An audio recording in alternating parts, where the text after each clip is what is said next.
What is good, lads? I'm back today with a team of the season prediction video. This is who I think is going to be in the team of the season, and as you can see, I'm going to do the starting 11 and who I think is going to be on the bench. Bear in mind, this is my opinion. I could be completely wrong, and the ratings are just a guess. They'll probably be wrong, but that's what I'm just going to put them as. In there, I'm going to put De Gea in, and people may disagree with this. Being a Man United fan, I'm trying not to be biased, but I couldn't find any keeper that deserved it more to me than what I thought, really. So people may see Lloris and Joe Hart might be in for a shout, and I think the only time they might put Lloris in is being a money whoring little fuckers, which they may do, but in real life, I think De Gea has been completely better than anyone else in the league, considering how much he's improved from last season as well. And I just think he's been extremely strong this year, and there ain't been many that is better, in my opinion. And at right back, I'm going to put Raphael in, and he's had by far the best season in a United shirt this season. And people may say Zabaleta in front of him. Not at all for me. Zabaleta ain't done shit for me. What Man City are like 15 points behind us or whatever they are now. We've already won the title, and I'm just going to say now that's why I didn't upload a video yesterday, because I was kind of hungover and kind of getting over Monday night's occurrences. But yeah, moving on, Raphael, I'm going to be putting at a right back along with Rio Ferdinand next to him, and these are going to be, people might say I'm a bit biased because the first three players are from United, but I'm trying to be as unbiased as I can.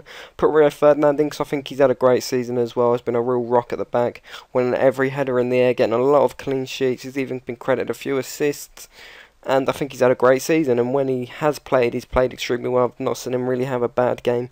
Rio Ferdinand really shows experience at the back and shows the younger players how to play for me, and I couldn't really think of anyone that's had a much better season at centre back other than Joan Vertonghen, who I think's a given. I think he'll definitely be in there. Rio Ferdinand's not certain, the same as De Gea, but I think Raphael and Vertonghen so far will definitely be in there. Vertonghen's had a great season for Tottenham, and when this team of season card does come out for Vertonghen, I will be trying to pick it up, because I think it'll be a very strong card, because he's had an excellent season at Tottenham, considering it's his first season over in the Premier League as well. He's played amazing. Him and Bale have been Tottenham's best players, if you ask me, and he's been credited for a few assists and a few amount of goals as well from centre back, as long as holding a few clean sheets and being a real solid at the back. And the left back, I'm going to put in Baines, and it's got to be Baines if you ask me, and he's had a great season, scored a few banging free kicks. Him and Pino have been really holding down that left side for Everton, and I think he definitely deserves to be in it. EA normally I don't think EA like Baines, to be fair, because they're always giving him unrare cards and shit, and he doesn't deserve it. He's by far one of the best left backs in the league, and that's why I'm putting Baines in there. He's had a great season, and he definitely deserves to be in there, and I think he definitely will be there. Again, Bale is definitely going to be the left mid. What can I say about him? He's the third leading goal scorer with 18 goals for Tottenham, really carrying them to where they are, to be fair.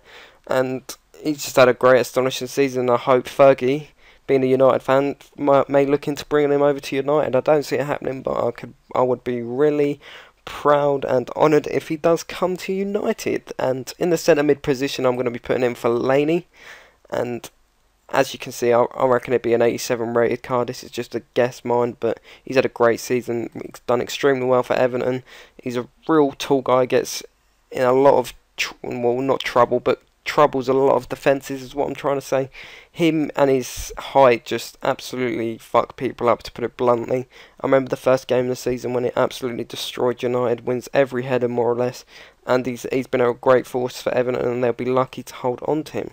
And the other centre mid I'm going to be putting is Santi Cazorla, and he's also had a great season, his first season at Arsenal, and I think he's Arsenal's top goal scorer, and he has, let me think, he has 12 goals for Arsenal, and I'm pretty sure he has a decent amount of assists as well. He's not doing too bad on them. He's got 7 assists and 12 goals so far, and the season is not over yet, so he's having a great first season at Arsenal and probably be Arsenal's top player. And he's done really well for Arsenal in his first season. And at right mid, I'm going to be putting Marino. He's normally a cam position, but I think he might be the right mid. Maybe Theo Walcott, maybe be in with an outside chance, but I think Matt has got to be in it, and I think he's been playing right mid this season. So that's where I've been putting him in. He is the leading top assistman, as you could say. He's got the most assists in the Barclays Premier League this season with 12. And he's had a great season. He's also got a decent amount of goals as well. He's not doing too bad on that department either. I think he's quite high up, to be fair. I think he's got, let me have a look, 10 goals and 12 assists, which isn't too shabby at all. I think he's my favourite Chelsea player, and I think he's doing extremely well for them. He's been their best player this season, if you ask me. And here we have the formidable biting motherfucker that is Suarez. Just received a 10-match ban, so it will be Robin van Persie with the golden boot for the Barclays Premier League top goal scorer, if you ask me, unless Bale can catch up. His 6 goals behind at the moment, but Suarez is out of it. He's got a 10-match ban. He won't be playing till next season, and he'll be missing a few games at the start of that. So Suarez has scored 23 goals this season in the Premier League, and Van Persie has scored 24, and they're the two strikers. I don't think anyone can argue with them being in the team. And there's not much to be said about Van Persie. Van Persie's got a decent amount of assists as well. He's top goal scorer of 24 goals, and he's also got 8 assists. He's currently sat 7th out of everyone in the Premier League. So when people are on about how he wasn't scoring for them 9 games, it wasn't like he wasn't doing anything. He didn't score for 9 games, but he's still the top goal scorer, and he's still got 8 assists when he wasn't scoring as well. So it wasn't like he wasn't doing anything, he was contributing. And on the bench, I'm going to be using Jaskalainen in net, and people may be like, well, why not Julio Cesar or someone else? But I think Jaskalainen's had a great season, and for me, when you watch West Ham, he keeps them in so many games. He's 38 years old, and if you just go and watch some of the saves he's made this season, you will agree with me. People may not know about him, I don't think he will be included. It'll probably be someone else, but I think he definitely deserves to be included. And I've put in left back Evra. It was close between him and Baines, but I didn't start him because me being a United fan, I think 5 of the 4 defenders at the back being from United would look a bit weird, but I still think Baines has had a slightly better season than him. But you know, Evra's had a great season as well. He scored a few decent amount of goals as well, and he's got a decent amount of assists along with some, I think he's got 4 goals, 5 assists, along with some clean sheets as well. He's had a great season for United again, and people say he might be lacking pace, but I don't think he is.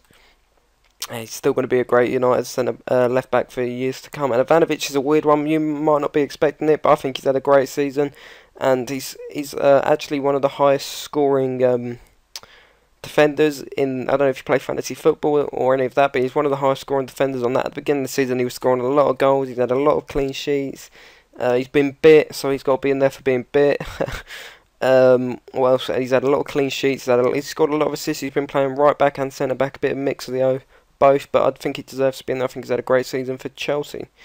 And that's another centre mid spot on the bench. I'm going to put Michael Carrick, and I wanted to start him, but I thought I can't do that. I'd look like a biased United fan, but I do actually think Fellaini and Sané, because I would have had a decent season as well. But Michael Carrick is kind of an unsung hero, one of my favourite United players right about now, and he definitely deserves to be in for a shout for this. And if he doesn't get team of the season, I will snap my game. Just saying. And I think he should be. Look at that 96 passing. I've put that on there. He should have high passing like that in my eyes. He's had a great season, and I think he's got about 4 assists. Correct me if I'm wrong. He's got 1 goal and 4 assists. But he gets that. He doesn't get the assist. He plays the killer ball to the guy that then gets the assist for the goal. He plays the ball just before the assist, so that's why he don't get credit for assists. And I think he's got the highest passing stats in the league. I want to say, and the most passes forward. What I want to say. Correct me if I'm wrong, but another player I think's had a decent season is Steven Gerrard. I think he definitely is in for a shout for a team of the year, team of the season. Sorry, and he's got a decent. I think he's quite high up on the assists. Let me have a look. Yeah, he's got 9 assists. He's sat 4th, and he deserves to be in it. He's got a decent amount of goals as well. It's not like he's always played well for Liverpool. He's one of Liverpool's go-to guys. If he's playing well, Liverpool plays well. If he's not even playing, Liverpool don't turn up. If you ask me, if he's not playing, then Liverpool ain't playing, as I said. So, Gerrard, another great player who's had a great season, definitely deserves to be in it. Moving on to the 2 final strikers that I've put on the bench. I've got Michu and Benteke. Michu, first season in the Barclays Premier League, and he's currently sat 4th as top goal scorer. He's got 17 goals in the Premier League, and Swansea picked him up for peanuts. They picked him up for absolutely fuck all, and he's done great for them. And Swansea would be lucky to hold on to him in my eyes. People will be looking out to buy him, and 17 goals for your first season in the Barclays Premier League isn't too bad, and it's not over yet. Again, another player with his first season in the Premier League, Benteke. Also, not doing too bad on the goals department. 15 goals for Villa, really carrying Villa and Mars. Having a great season, definitely deserves to be in there. So this is the team, lads, who I'm going to pick. Tell me what you think, if you change anything, and yeah, let me know what you think. I'm out. Safe.